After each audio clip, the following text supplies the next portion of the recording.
नमस्कार, मैं doctor Samvedna Singh, assistant professor ancient Indian history, culture and archaeology, Vasanta college for women, Rajghat, Varanasi.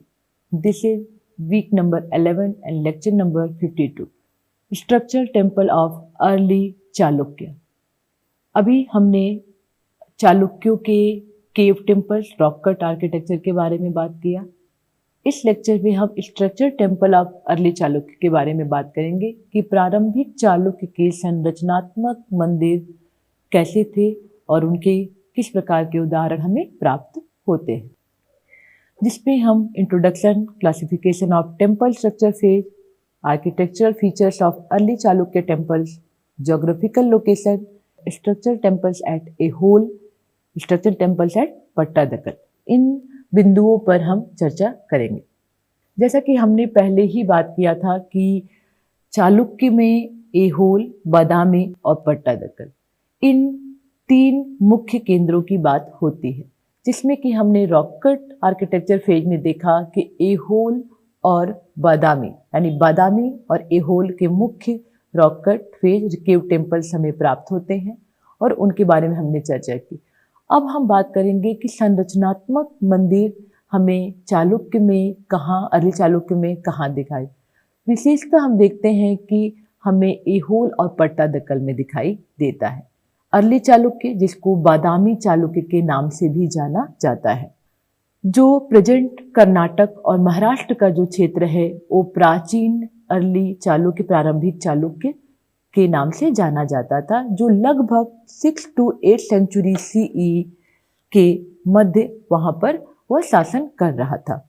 इनके architecture जो हमें दिखाई देते हैं, कंट्रीब्यूशन टू आर्किटेक्चर यानी वास्तुकला में जो इनका योगदान था, वो हमें टेम्पल डिजाइन में एक विकसित, एक परिष्कृत कह सकते हैं कि हम देखते हैं कि इन्होंने मंदिर के शैलियों में विकास में एक नया योगदान दिया और इन्होंने द्रविड़ और नागर यानी द्रविड़ जो दक्षिण भारत की शैली है, नागर जो कि उत्तर भारत की शैली है, उनका मिश्रित रूप जिनको हम बेसर शैली और चालुक्य शैली के नाम से भी जानते हैं, उसका फ्यूजन रूप में यानी उस स्टाइल में इन्होंने मंदिरों को संरचनात्मक रूप दिया।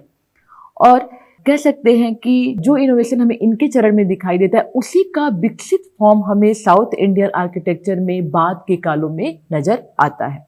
The temple complex at Pattadakal and Aihole became models for future temple construction influencing the development of Dravidian style, जो कि दक्षिण भारत का आगे चलकर इनका बहुत बड़ा योगदान हुआ मंदिरों के फॉर्म में, जो आगे हम चोल और विजयनगर अंपायर उनके द्वारा बनाए गए मंदिरों के संरचनात्मक रूप में उनको हम देखते हैं, जो इनका विकसित स्वरूप वहां पर दिखाई देता है। जैसा कि हमने पहले ही बात किया था कि चालुक्य के 2 फेज में उन्होंने 2 तरह के मंदिरों का निर्माण कराया, cave temples and structure temple. Rock cut architecture और स्ट्रक्चर टेम्पल में हम देखते हैं कि स्ट्रक्चर टेम्पल में फॉल इन 5 बेसिक फॉर्म, यानी इस फॉर्म में हमें इनके स्ट्रक्चर टेम्पल दिखाई देते हैं, जिनको द्रविडियन, नागर फॉर्मेशन, गज पृष्ठ और मंडप, इस 5 फॉर्म में हम देखते हैं कि इनके मंदिर फॉर्म हमें मिलते हैं।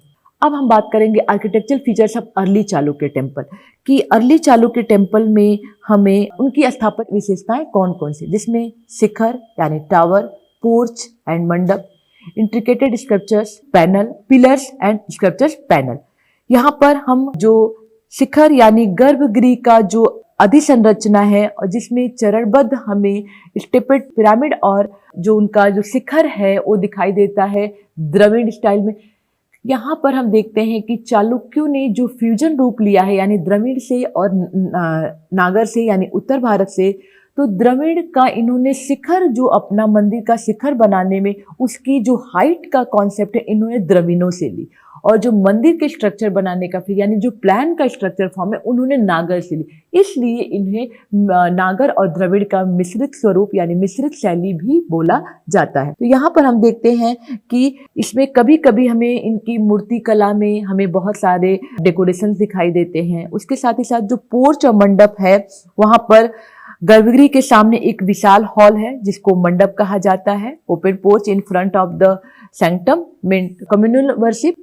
देन यहाँ पर हमें इंट्रिकेटेड स्ट्रक्चर्स यानी जटिल नक्काशी जो मंदिरों में दिखाई देती है, वो mythological narrative, intricated structures depicting deities, mythological narratives और रॉयल आइकोनोग्राफी, यानी इस रूपों में हमें इनकी मूर्ति कला का उदाहरण देखने को मिलता है। और इसमें हमें भगवान की मूर्तियां जैसे कि भगवान विष्णु, शिव और दुर्गा के बहुत सुंदर कार्विंग की गई मूर्तियों का भी हमें उदाहरण प्राप्त होता है। और यहाँ पर अक्सर बहुत ही बारीक यानी कि बहुत ही सुंदर ढंग से यहाँ पर नक्काशी की हुई दिखाई मूर्तियाँ और उस पिलर्स, ये सारे बहुत सुंदर नक्काशी से दिखाई गए हैं। पिलर्स में भी यहाँ पर कार्व पिलर हमें दिखाई देते हैं जिसमें बहुत सारे जटिल नक्काशी की गई विथ डेकोरेटिव कैपिटल्स, यानी जो उनके शीर्षक है, यानी जो टेम्पल का जो ऊपरी भाग है उसको भी बहुत सुंदर से कार्व किया गया है। Motif that depict animal, floral pattern and deities, और बहुत सारे डेकोरेशन से उनको डेकोरेट, अलंकृत किया गया है। जो मूर्ति कला के स्कल्पचर्स पैनल्स है वो हमें दिखाई देते हैं, जो मोस्टली हमें होल और पट्टादकल के मंदिरों में बड़े बड़े मूर्ति कला के पैनल्स मिले हैं, जिसमें कि रामायण, महाभारत, इन का दृश्यों का अंकन है, उनसे जुड़ी हुई कथानकों का अंकन है, जो कि जनरली हमें हिंदू एपिक्स जो कि महाभारत और रामायण होते हैं, वो उनसे जुड़ी हुई कथानकों का चित्रण हमें यहाँ पर दिखाई देता है। ज्योग्राफिकल लोकेशन, जिसमें कि हमने पहले ही बात की, दो इंपॉर्टेंट साइट है एहोल और पट्टादकल। इसको आप लोकेशन के जरिए दिखाएंगे कि ये एहोल, पट्टादकल और बादामी, ये कर्नाटक में ये बादामी और पट्टादकल और एहोल इनके मुख्य केंद्र के रूप में जाने जाते थे। Structure temple of at Aihole, Aihole जिसको एवाली, अहिवोलाल, आर्यपुरम इन विभिन्न नामों से जाना जाता है। और यहाँ पर बुद्धिस्ट, हिंदू और जैन मोनूमेंट्स, कर्नाटक में यहाँ पर बुद्धिस्ट, हिंदू और जैन मोनूमेंट्स हमें प्राचीन काल के बहुत सारे मूर्ति कला के बारे में, इन मंदिरों में बहुत सारे मूर्तियों के बारे में भी हमें इनके उदाहरण मिलते हैं। जो इनका कालानुक्रम है वो 6th सेंचुरी से लेकर 12th सेंचुरी CE तक हमें यहाँ पर दिखाई देता है कि इतने टाइम पीरियड तक इनके उदाहरण हमें प्राप्त होते हैं। एहोल में हिंदू के लगभग 100 टेम्पल्स हैं, जिसमें कि कुछ जैन और 1 बुद्धिस्ट, यानी यहाँ पर तीनों धार्मिक संप्रदाय से जुड़ी हुई मंदिरों का हमें उदाहरण देखने को मिलता है। और ये जो साइट है वो लगभग 5 स्क्वायर किलोमीटर तक पूरी तरह से फैली हुई है।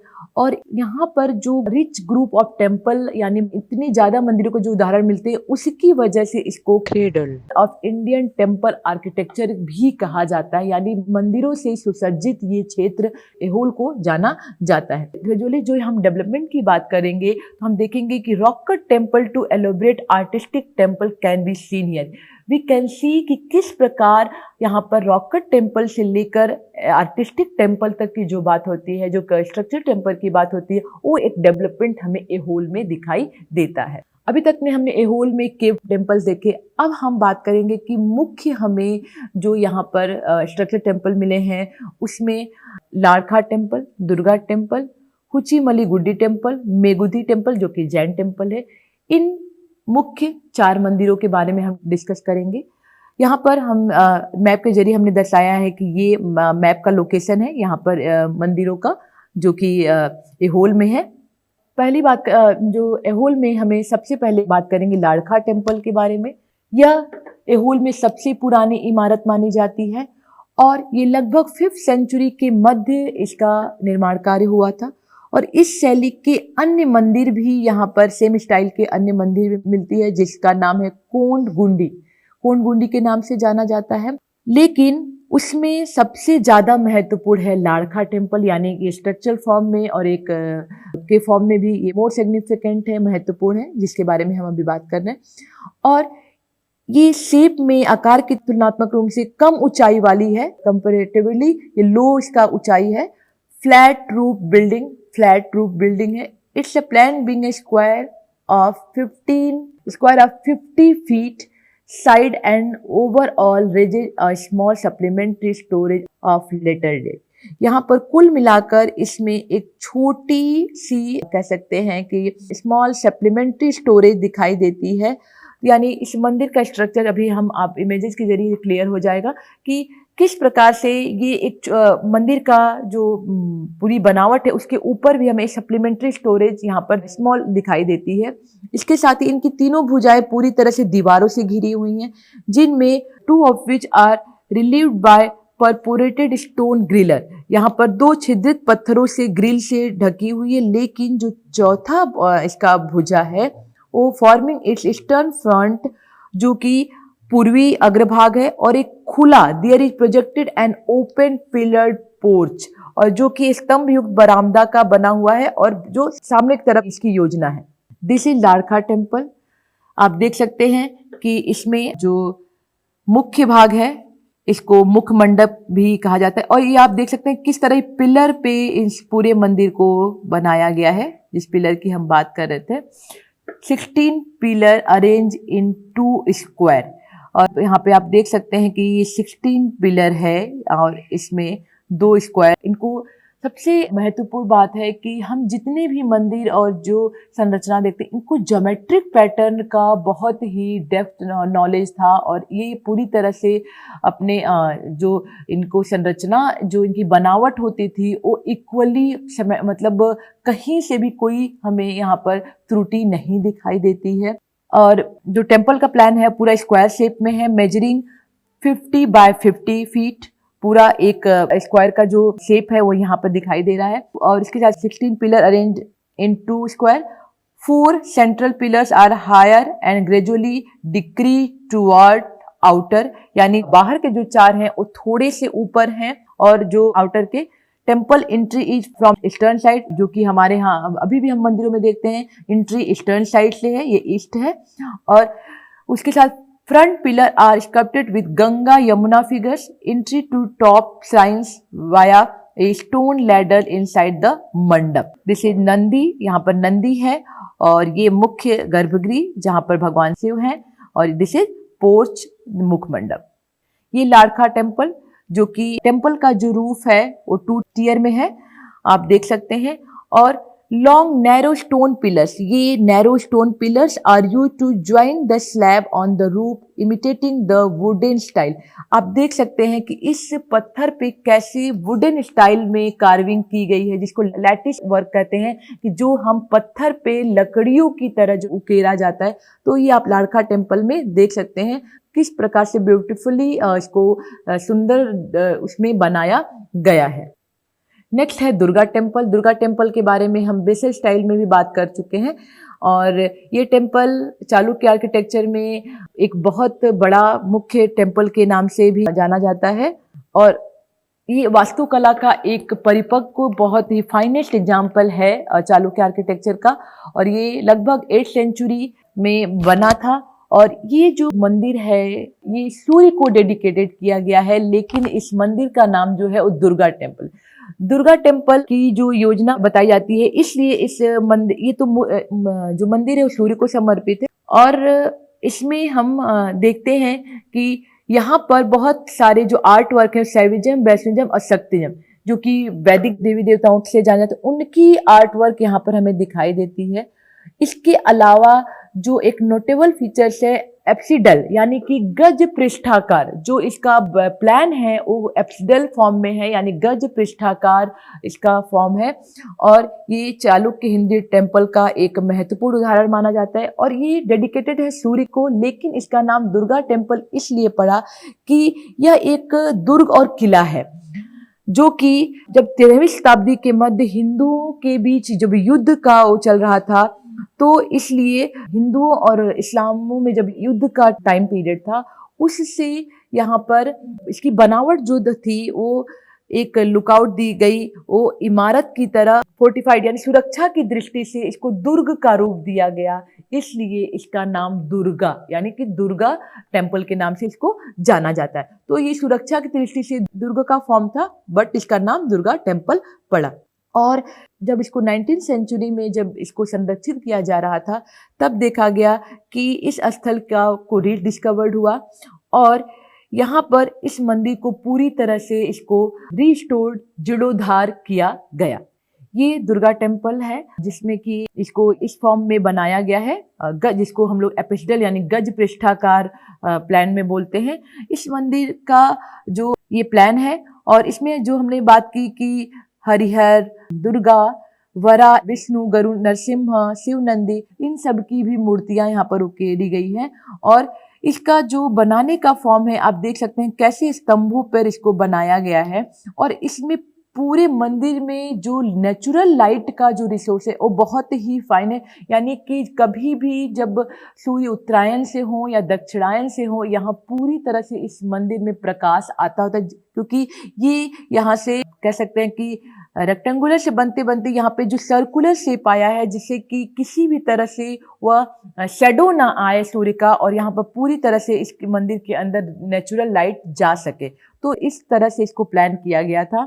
ये आप देख सकते हैं डेकोरेटेड सीलिंग जो दुर्गा टेम्पल में हमें दिखाई देगी, किस प्रकार यहाँ पर अब देखते हैं कि बहुत ये एक डेवलपमेंट फेज हमें यहाँ पर दिखाई देने लगता है कि किस प्रकार से जो नक्काशी थी सीलिंग में, उन कितनी बारीकियों से कितने कार्विंग जो यहाँ पर दिखाई गई है, जो कि सर्कुलर शेप में यानी कार्विंग की गई है। और यहाँ पर इस तरह से तो इस अब देखते हैं कि डेवलपमेंट फेज में अभी हम यहाँ पर दिखाई देने लगा है। उसके साथ ही साथ शिव नंदी, यहाँ पर नंदी के साथ भगवान शिव को दिखाया गया है। तो इस तरह की मूर्तियां हमें, और इन मूर्तियों की कार्विंग जो की गई है वो कितना विकसित, कितना डेवलप तरीके से यहाँ पर दिखाया गया है। नेक्स्ट है हुचीमली गुड्डी टेम्पल। ये विजयादित्य के समय 708 सीई के मध्य एक इंस्क्रिप्शन मिला था, जिसके आधार पर इसकी डेटिंग की जाती है 708 ईस्वी। और यह टेम्पल एक स्क्वायर प्लान में है, पूरी फ्री स्टैंडिंग स्ट्रक्चर, स्वतंत्र ढांचा है। इसका निर्माण आरंभिक काल में हुआ था, जो कि द्रविड़ शैली के अलावा, यहाँ पर द्रविड़ आर्किटेक्चर के अलावा कुछ ऐसे इनकॉर्पोरेटेड फीचर्स भी शामिल थे, जो कि एक ट्रांजिशन का फेज यहाँ पर दिखाती है, और जो कि हमें बाद के मंदिरों में और भी अधिक ज़्यादा इंट्रिकेटेड कार्विंग, बहुत ही जटिल नक्काशी जो हमें डिजाइन दिखाई देने लगती है मंदिरों में। यह एक स्ट्रक्चरल टेम्पल है, न कि रॉक कट। और इसका मीनिंग यह है कि यहाँ पर जो कंस्ट्रक्टेड किया गया है वो स्टोन को पूरी तरह से कह सकते हैं कि चट्टान को तराश कर नहीं किया गया, बल्कि पत्थरों पर ही किया गया। ये स्ट्रक्चर टेम्पल को बताया जाता है कि जैसे कि पहले में जो रॉक कट टेम्पल्स दिखाई देते हैं उनको काट कर उसमें कार्विंग की जाती है, बट यहाँ पर इन पत्थरों में ही इसको बनाकर इस मंदिर को बनाया गया है। The गर्भगृह houses a linga and its appendant with a frontal mandapa. ये गर्भगृह में एक लिंग है, उसके आगे एक मंडप है, और पूरी संरचना जो है वो महामंडप से घिरी हुई है। और इस प्रकार यह एक संधार मार्ग, यानी कि प्रोवाइडिंग ए संधार पैसेज, एक उनका लुक देती है। और this is a porch in front of ceiling of which an images of Skanda. यहाँ पर छत के पर मोर पर सवार स्कंद की छवि स्थापित है। उसके अलावा यहाँ पर चबूतरे की ढलाई में एक पुराण कुंभ की इमेज एक यहाँ पर डेकोरेट की गई है। ये जो हुचीमली गुड्डी टेम्पल है, यह एक होल में पूर्ण विकसित स्टोन टेम्पल का एक विकसित उदाहरण है। और यहाँ दक्षिण भारत में चट्टानों से काट कर मंदिरों से किस प्रकार स्ट्रक्चरल टेम्पल की तरफ ये जा रहे थे, कि चट्टानों को काटकर स्ट्रक्चर टेम्पल की तरफ, उसका यहाँ पर बहुत ही फाइनेस्ट एग्जाम्पल दिखाई देता है। The sanctum is relatively small, छोटा है, typically 2.4 to 2.6 meter on each side, and it houses a Shiva linga representing Lord Shiva. भगवान शिव को प्रेजेंट करता है ये मंदिर, भगवान शिव को करता है। और इसके साथ ही साथ सामने का जो हॉल है वो खंभों पर बना है, supported by pillars. The dimension of mandapa are slightly larger, typical around 5 to 6 meter in length and width. The overall height of temple including the shikhara above the sanctum is around 5 to 6 meter. तो ऐसा लगता है कि जब इसका संरक्षण हो रहा था, जब इसको रिस्ट हो, तो थोड़ा बहुत चेंजेस इसकी शिखर, इसकी हाइट में हो सकती है। इसके साथ ही साथ मंडप में आमतौर पर 2.5 से 3 मीटर ऊंचे खंभे होते हैं, जो छत की संरचना को which support the roof structure. This pillars while simple show the early Chalukya style with some basic decorative carving. This is outer view of Huchimalli Gudi temple. आप देख सकते हैं कि कैसे हम मंदिर स्ट्रक्चरल फॉर्म में जब आ रहा था तो चेंजेस आ रहे थे, और आप देख सकते हैं कि जो इनका शिखर है वो किस तरह से पूरी तरह से डेकोरेशन फॉर्म में यहाँ पर दिखाई देता है। और यहाँ पर आमलक नजर आ रहा है, और ये जो शिखर है ये दक्षिण शैली से लिया गया है, और ये पूरा जो बनावट है ये नागर स्टाइल से हमें दिखाई दे रहा है। तो ये टेम्पल का लेआउट है जो कि हुचिमल्ली टेम्पल में हमें दिखाई दे रहा है। हम देख सकते हैं कि स्कंद राइडिंग पीकॉक यहाँ पर, लेकिन आप देख सकते हैं कि यहाँ पर एक हम कह सकते हैं कि जो कार्विंग है वो पहले की अपेक्षा अब यहाँ पर हमें कम नजर आ रही है। जो सिंपलिस्टिक डोर एंट्रेंस है वो यहाँ पर सिंपल डोर डेकोरेशन यहाँ पर दिखाई दे रहा है। तो कार्विंग, डेकोरेशन, इन सब में यहाँ पर एक अंतर जो है वो हम देख सकते हैं यहाँ पर। नेक्स्ट है मेगुती temple, Jain temple. Meguti temple ये भी एक जैन टेम्पल बताया जाता है, जो कि तीर्थंकरों की प्रतिमा रखी गई है, और इसमें भी गर्भगृह, मंडप, इसका कॉन्सेप्ट दिखाई देता है।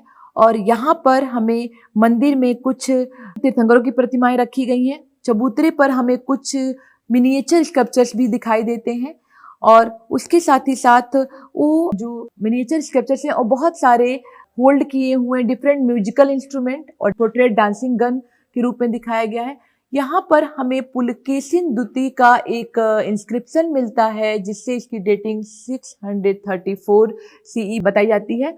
गर्भगृह जो कि मंदिर का मुख्य भाग है और वहां पर शिवलिंग स्थापित है। गर्भगृह छोटा और आयताकार है, लगभग जो इसका मेजरमेंट है 3.5 मीटर बाय 3.5 मीटर है। और मंडप जो कि open hall in front of sanctum, यानी बाहर खुला हुआ है, और उसके साथ ही साथ लंबाई जो इसकी है वो 6 मीटर और चौड़ाई 6 मीटर है। मंदिर में एक सिंपल शिखर है जो प्रारंभिक दक्षिण शैली को दर्शाती है। और यहाँ पर मंदिरों की जो विशेषता है, यहाँ पट्टादकल और बादामी जैसे मंदिरों में पाए जाने वाले शिखरों के बाद की तुलना में यहाँ पर कम विस्तृत दिखाई देता है। और इनकी जो पिलर है वो बुनियादी स्तंभ उत्कीर्ण है, लेकिन बाद के मंदिरों जैसे दुर्गा में और की तुलना में इसमें कम अलंकृत दिखाया गया है। But it is less ornament compare to later temple such as the Durga temple, जैसे दुर्गा मंदिर की तुलना में कम अलंकृत है। This is Meguti temple. आप देख सकते हैं कि एक सिंपल फॉर्म में इसको बनाया गया, इस पे बहुत ज्यादा कार्विंग हमें नजर नहीं आती है। और यहाँ पर गन प्लेइंग इंस्ट्रूमेंट, यहाँ पर जो गन के बारे में बात की, यहाँ पर वो इंस्ट्रूमेंट को प्ले कर रहा है वो यहाँ पर दर्शाया गया है। नेक्स्ट है structure temple at Pattadakal. Pattadakal जो कि चालुक्यों की राजधानी थी, एहोल बादामी के बाद पट्टादकल बताया जाता है। और यहाँ पर विजयादित्य और उसके उत्तराधिकारी का शासनकाल था, लगभग 7th सेंचुरी सीई में। पट्टादकल यानी प्लेस ऑफ कोरोनेशन, पट्टा कोरोनेशन एंड कल्लू यानी स्टोन यानी राज्याभिषेक, कोरोनेशन यानी कि राज्याभिषेक, और कल्लू यानी स्टोन पत्थर, जिनका उपयोग चालुक्यों के दौरान राज्य अभिषेक समारोह के लिए किया जाता था, इसलिए इसका नाम पट्टादकल पड़ा। और यह एक महत्वपूर्ण धार्मिक केंद्र और वास्तुकला में एक नवाचार, नए प्रयोग के रूप में जाने जाते हैं। Culture centre for innovation in architecture और एक्सपेरिमेंटेशन ऑफ आइडियाज। पट्टादकलों ने अपने वास्तुगत कलाओं में एक नया चार और नए विशेषताओं को लाए। यानी यहाँ पर Pattadakal represent the transition between the early Dravidian style and later more ornate from the temple architecture that flourished under the Rashtrakoot and Vijayanagara। यानी कि जो द्रविड़ों के पट्टादकल ने जो प्रारंभिक द्रविड़ और बाद के द्रविड़ों में जो एक ट्रांजिशन का फेज दिखाया, उसका वास्तुकला का और भी ज्यादा अलंकृत रूप हमें राष्ट्रकूट और विजयनगर अंपायर में दिखाई देता है। चालुक्य रूलर्स जो है, चालुक्य संप्रदाय, वो विजयादित्य और विजयादित्य सत्याश्रय और विक्रमादित्य द्वितीय, ये कला के संस्कृति के महान संरक्षक के रूप में जाने जाते हैं। इसके साथ ही साथ उन्हीं के शासनकाल में पट्टादकल एक वास्तुकला और धार्मिक अभिव्यक्ति का एक केंद्र बन गया। पट्टादकल जिसमें कि मुख्य ये पट्टादकल का लोकेशन है, जैसे पट्टादकल, और यहाँ पर हमें ये मध्य में पट्टादकल का ज्योग्राफिकल लोकेशन है, और यहाँ पे हमें विभिन्न मंदिरों को कॉन्सेप्ट दिखाई देते हैं। पट्टादकल में जो इम्पोर्टेंट टेम्पल्स हैं, जिसमें कि Virupaksha temple, Papanatha temple, Mallikarjuna temple, Jambulinga temple, Sangameshwara temple और काशी विश्वनाथ टेम्पल। लेकिन इसमें हम किन्हीं मुख्य 3 के ही बारे में चर्चा करेंगे। ये मंदिर हैं जो मुख्य रूप से पट्टादकल में है, जिसमें जिनका लोकेशन आप यहाँ इस के जरिए दर्शाया गया है। विरूपाक्ष टेम्पल, विरूपाक्ष टेम्पल जो कि पट्टादकल में सबसे लार्जेस्ट और one of the most significant iconic temple जो कि चालुक्य डायनेस्टी के द्वारा बनाई गई थी, वो लगभग 7th सेंचुरी सी के मध्य बनवाई गई थी। विरूपाक्ष टेम्पल को बनवाने में राजा विक्रमादित्य की पत्नी रानी लोक महादेवी ने पल्लवों की उनकी विजय की स्मृति में इसको बनवाया था। विरूपाक्ष टेम्पल को लोक महादेवी ने, जो विक्रमादित्य द्वितीय की पत्नी है, उनको पल्लवों से विजय के उपलक्ष्य में इस मंदिर को बनवाया था। और ऐसा माना जाता है कि इसका निर्माण लगभग 740 के आसपास हुआ था और ये चालुक्य आर्किटेक्चर का एक महत्वपूर्ण निर्माणों में सर्वोच्च उपलब्धि के रूप में ये जाना जाता है। यह लॉर्ड शिवा को डेडिकेटेड है। इसमें बोथ नागर एंड द्रविड़ एलिमेंट्स दिखाई देता है, जिसमें कि मंदिर के डिजाइन में पिरामिड आकार शामिल है, जो कि दक्षिण शैली की जो शिखर है उसका पिरामिड आकार होता है। और हमें और दो जो in the tower and vertical orientation जो कि नागर यानी the temple design incorporated pyramidical form जो कि दक्षिण से लिया गया है, और in the tower and vertical orientation नागर जो कि सैंक्टम स्ट्रक्चर है। तो यानी ये दोनों का मिश्रित रूप है जो कि यहाँ पर हमें दिखाई देता है। The shikhara tower is stepped and typical features in early Dravidian structure, यानी जो इसका शिखर है वो प्रारंभिक द्रविडियन आर्किटेक्चर में बनाया गया है, जो कि एक दिव्यता और आरोहण का मुख्य प्रतीक है। दिसी पट्टादकल विरूपाक्ष टेम्पल का ये प्लान है, जो इस फॉर्म में विरूपाक्ष टेम्पल का ये एंट्रेंस और इस प्लान में पूरा टेम्पल बनाया गया है, इतना बड़ा लार्ज स्केल में इस मंदिर को। This is Virupaksha temple. आप देख सकते हैं प्लान के जरिए कि इस मंदिर को इस तरह से बनाया गया था। नेक्स्ट है पापानाथ टेम्पल। अगर सामान्य रूप से एक लंबी और नीची संरचना जो जिसकी लंबाई लगभग 90 फीट लेंथ में है, जो पूर्वी छोर पर एक मीनार है और जो इतनी छोटी है कि इमारत का शेष भाग के साथ उचित अनुपात में नहीं बैठती, यानी कि जो इसका ऊपर का इमारत है वो बहुत ही छोटा है, जो प्रोपोर्शन उसका ठीक नहीं लगता है। इसकी बाहरी डिजाइन की अधिकांश योजना अतार्किक व्यवस्था के कारण है, जो स्पष्ट रूप से अनिश्चितता को दर्शाती है। और उस समय संरचना के मुख्य तत्वों का जो स्थान निर्धारण है वो एक दूसरे से उनके रिलेशन जो है उसको दर्शा रहा है। और वेस्टिबल यानी कि अंतराल जो है इसका is at fault at the compartment is too large, यानी जो इसका कंपार्टमेंट है वो बहुत बड़ा है। ऐसा लगता है कि चौकोर प्रांगण का जो आकार है उसको 4 खंभों पर व्यापक रूप से स्थापित किया गया था, और जो व्यापक रूप से स्थापित किया ताकि एक चौकोर प्रांगण बनाने के बजाय यह एक कनेक्टिंग एंड चैम्बर इसको उस रूप में जोड़कर become a supplementary assembly hall, और उन्होंने उसको पूरा एक असेंबली हॉल का पूरक हॉल सा बन जाता है वो। और इसके साथ साथ योजना में पूरी तरह से disproportion in the plan that has produced corresponding disproportion in the elevation, यानी पूरी तरह से असंगत योजना का जो प्रारूप कह सकते हैं वो हमें पापानाथ टेम्पल में दिखाई देता है। और विभिन्न भागों में अधिक कह सकते हैं कि यहाँ पर जो रॉकेट का इन्फ्लुएंस हमें नजर आता है। दिस इज पापानाथ टेम्पल, और आप देख सकते हैं कि ये पापानाथ टेम्पल का साइड एलिवेशन है, और दिस इज सैंक्टम यानी गर्भगृह, और ये अर्धमंडप है, और दिस इज सभा मंडप। तो ये सभा मंडप का कॉन्सेप्ट है, फिर अर्धमंडप और फिर गर्भगृह अर्धमंडप इसको कनेक्ट करता है। तो ये पापानाथ टेम्पल का प्लान और पापानाथ टेम्पल का जो स्वरूप है वो यहाँ पर दर्शाया गया है। नेक्स्ट है Mallikarjun temple. Mallikarjuna temple small version of Virupaksha temple, यानी लगता है कि विरूपाक्ष टेम्पल का जो स्मॉल वर्जन है वो मल्लिकार्जुन टेम्पल को बनाया गया है। यह जो मंदिर है वह विक्रमादित्य की द्वितीय रानी त्रैलोक्य महादेवी ने बनवाया था। इसको मल्लिकार्जुन टेम्पल को विरूपाक्ष मंदिर के बनने के तुरंत बाद ही इसको बनवाया गया है। इसकी योजना भी पूरी लगभग वैसी ही है और इसमें it is has with 4 story विमान विथ सर्कुलर ग्रीवा एंड शिखर, लगभग उसी की तरह इसकी योजना बनी हुई है। मंदिर में किले जैसी दीवार, मीनारे और मूर्ति कला का समृद्ध संग्रह है यहाँ पर। और उसके साथ ही साथ the huge temple is built in the Dravidian style with Loftie towers and sprawling courtyard, और यहाँ पर ऊंची मीनारे और विशाल प्रांगण के साथ इसको बनाया गया है।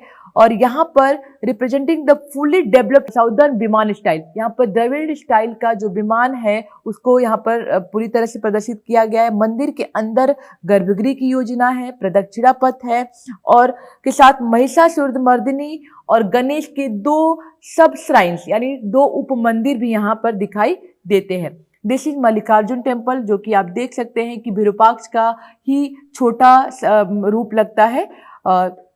ये अब मल्लिकार्जुन टेम्पल का दूसरे एंगल से इसकी फोटोग्राफ दिखाई गई है और इसमें आप देख सकते हैं कि ये जो शिखर है वो पूरा द्रविडियन स्टाइल को अडॉप्ट कर लिया है और उसी रूप में पिरामिडाकार में यहाँ पर द्रविड़ टेम्पल के ही स्ट्रक्चर में इसका शिखर दिखाई दे रहा है। This is the Mallikarjun temple का, ये आप जिस पिरामिड आकार की बात की जा रही है कि द्रविड़ का, वो शिखर यहाँ पर दर्शाया गया है। This is layout of the Mallikarjun temple. तो ये अभी तक हमने बात किया ली चालुक्य टेम्पल के संरचनात्मक मंदिरों में, जिसमें हमने कुछ मुख्य मंदिरों के बारे में चर्चा की। नेक्स्ट लेक्चर में हम कल्याणी की चालुक्य के बारे में बात करेंगे, उसके संरचनात्मक मंदिरों के बारे में बात करेंगे। थैंक यू, धन्यवाद।